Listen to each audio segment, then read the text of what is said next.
Hey guys, welcome back to my channel. Thank you so much for watching. So today I just got done doing it, so I'm looking a little crazy, but I actually am so excited about this video today because I am doing a full meal prep, meal ideas for you guys, all vegan of course, but also low carb and healthy. I'm also really excited because today's video is also going to be a giveaway, and guess what the giveaway is? A Cosori pressure cooker. I'm so excited about it. They have been so amazing. I recently did a comparison video of the Instant Pot and the Cosori pressure cooker.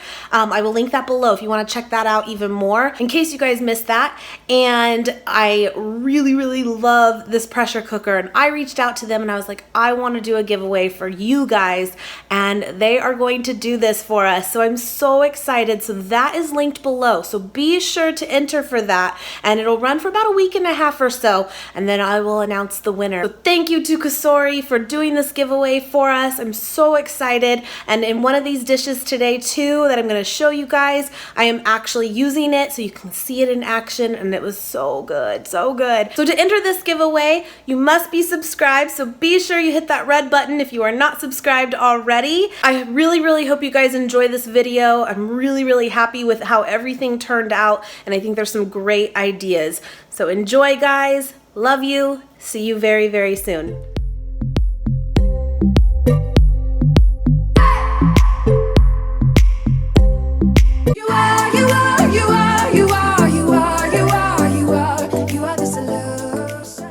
The first thing we're gonna make, which is actually gonna prepare two meals for us, so this is a perfect way to meal prep as well, is a good yummy cheese sauce. This is my favorite type of cheese sauce to make on my own, and I like to start by actually roasting some vegetables to put into it rather than keeping them raw. I think it makes a huge difference. So I showed here putting in an entire orange bell pepper, and actually I went ahead and put in a few onion slices afterwards. Sorry, I did not show that. And I'm just gonna use my air fryer, but you can totally use your oven as well, but this is obviously much quicker, and let that roast up a bit, and then the rest is gonna be done completely in our blender. So I am starting with some soaked cashews, a little bit of garlic, all of this will be linked below by the way, and a little bit of nutritional yeast, great source of B12. I'm also gonna season this up with some pepper, a little bit of seasoned salt, and some paprika. It's gonna help with the color too, plus it tastes really good. Then you're gonna take your roasted veggies. Of course, here is the bell pepper. It looks so yummy. And then the roasted onion as well. Again, you can keep this raw if you want, but I do think it really does just really bring out the flavor in this sauce. I love it. It's so simple of a step to do, and I think it really does make a great difference. And you're just going to blend this up. I realized I forgot though, put lemon juice in there. It's really good in this. I think it really needs it, and I forgot. So anyway, back to blending. You're gonna really see it start to come together on its own, but at this point you are gonna wanna add a little bit of water. This is gonna kind of just depend how soaked your cashews are, how much lemon juice you got, so really kind of play with it and just add accordingly to your preference of how thick or thin you want this to be. I would say I added maybe like half a cup or so for this batch, and it looks so good. And then I added some turmeric to it just to also help with that cheesy color, and again adding a little bit more water until I got it to that consistency that I thought was perfect. So once that's all combined, I'm gonna go ahead and just put it into my mason jar and set that aside for my upcoming meals. Now this is something you could do whether you make these meals or not, and just have in the fridge ready to go for you as well. So the first thing I'm gonna show you, which is in the pressure cooker, is this creamy cheesy soup. And I have to tell you guys, it was amazing.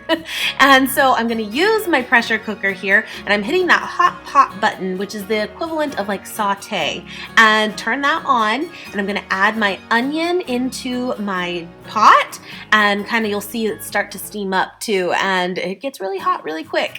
And I'm gonna saute this up with a little bit of pepper and a little bit of that seasoned salt too. I got this salt from Trader Joe's, it's really good. And just kind of cook that up just for a couple minutes. I think it again releases a lot more of the flavor than just putting it all in there and just doing the pressure on it. So I also added a little bit of garlic as well. From here, turn off that saute feature, add in the remainder of your vegetables. So I'm doing cauliflower instead of potato and doing bell pepper and zucchini. I'm adding a little bit of cumin and a little bit of red chili flake. It's really good, just gives it really good flavor.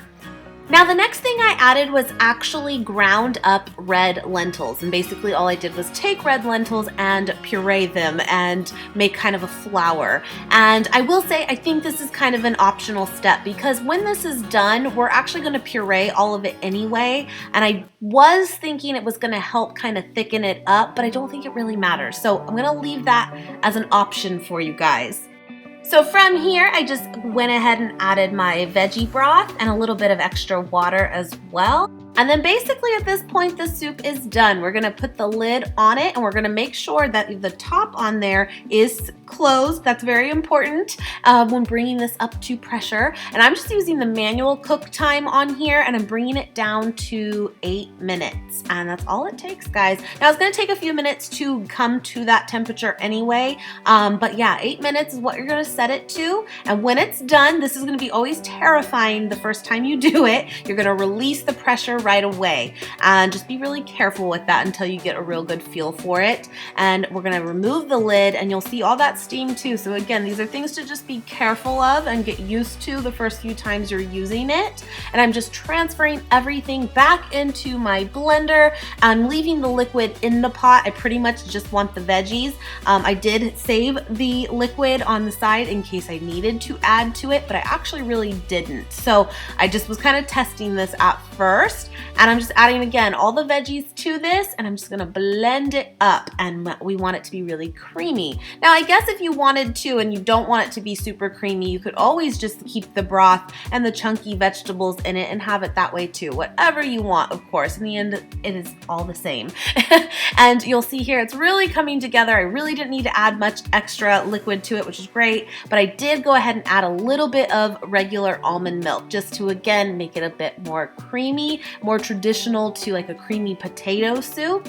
And I'm just pouring this into my bowl, and here's where I'm gonna take that cheese sauce. I know it looks a little weird at first, and putting this on top and kind of swirling it in, Team Extra over here, making it all cute. And I gotta tell you guys, this combo together was incredible. It was so good. I decided to add a little bit of sunflower seeds on top to it, why not? And a little bit of parsley flake, and you've got your soup ready to go. Really simple, and at the end of the day, it's pretty much nothing but vegetables. And it's really thick too, which was perfect. It was exactly what I was going for with it. And so from the rest of the soup that you have, you can of course store it into little storage containers, and of course make as much of this as you want to go through the rest of the week. I just wanted to kind of give you the idea of something you could prep and have ready to go that is low carb and healthy and delicious. And then of course from here too, also you can save the remainder of your cheese sauce, have that in the fridge ready to go, and add it to your soup throughout the week as well. So the next dish we're gonna make, which we're also gonna use the remainder of that cheese sauce, is a cauliflower mac. This is delicious, you guys. So I decided to start this actually in my huge wok pan, which I love, and I'm just taking a whole head of cauliflower and just breaking it into the florets. And you'll see here I actually brought kind of a lid that I had over it, and I'm just kind of cooking it up a little bit. That way it doesn't have to bake in the oven as long. Plus, it kind of brings out the flavor of cauliflower, which, let's be honest, doesn't have a lot of flavor on its own. So you can kind of see it got those kind of like little burn grill marks on it, and I think that really does make a difference in flavor. And so I also added some paprika, pepper, a little bit of that seasoned salt, and a little bit of Italian seasoning to this. And then I'm gonna put a little bit of water here so nothing really truly burns, and I'm gonna let this just cook off until basically that water is gone. And again, this is really gonna save time of how long this really needs to bake in the oven, because you're kind of pre-cooking it. Plus it really absorbs the flavors as you cook it together as well.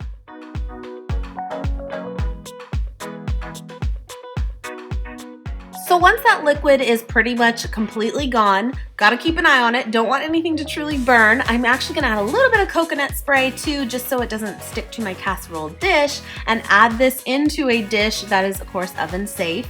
And we're gonna add our cheese sauce the remainder of it over top. Doesn't it already look good already? And then from here, we're gonna pop it into the oven for about 10 minutes. It really doesn't need much at all just because we did kind of already pre-cook the cauliflower. And so when you remove it from the oven, it'll look something like this. And I decided to add a few little slivered like almonds on top and then pop that back into the oven for just a few more minutes, toast those up. It really was a great combo together. And then plate that up and of course put in containers if you want to prep it throughout the week. Another thing you can do too is not bake it, but have it ready to go. And if you want to make it as like one meal for the night, you can always throw it in the oven the night you actually plan to eat it, whatever you want to do. But it's very, very simple and very, very satisfying. Very good. So the next thing I want to show you is a low carb smoothie. Now, this isn't necessarily something you would totally prep just because you might want to do it the day of, but you could totally have these ingredients ready to go in your freezer for you. That way it's really simple and ready to go for you the morning that you do want to make it. So what we are doing here essentially is kind of keeping it very similar to a traditional smoothie, if you will, but we are substituting the banana for avocado. Great healthy fats and super low carb in comparison to a banana. Not knocking the bananas. I think bananas are great for us, but I will say if you are someone watching your carbs a little bit, this is a great alternative. It still gives it a nice creaminess, great flavor to it, of course, and who doesn't love avocado? Good stuff. Typically berries too in themselves, like raspberries, strawberries, blackberries, that kind of thing, are always low carb too, so it's a great way to add flavor, of course, but keep the carbs low. Good stuff. So the last thing I wanted to show you is just an idea to give you guys, not really a true meal or anything, but is zoodles. Zoodles are great as an alternative to regular pasta, of course. If you've never seen a spiralizer kind of like this, I'll link it below, link everything below that I'm using in this video for you guys, of course. And this will make basically your noodles. And it's really cool how it really comes together so simply. And my thought was is you can actually store this into a mason jar. I put a little paper towel at the bottom. That way throughout the few days it can absorb that extra moisture and you're good to go. And you can have this ready to go for you. Add a little pasta sauce and you are good. And of course, who gets the scraps? The pig. I had to end this video with the pig. I hope you guys enjoyed this. I'm so excited again about the giveaway on this video as well. Again, all details will be linked below. I hope you guys enjoyed this. Be sure to like, subscribe, share this video with your family and friends. I greatly appreciate it. And I will see you guys very, very soon.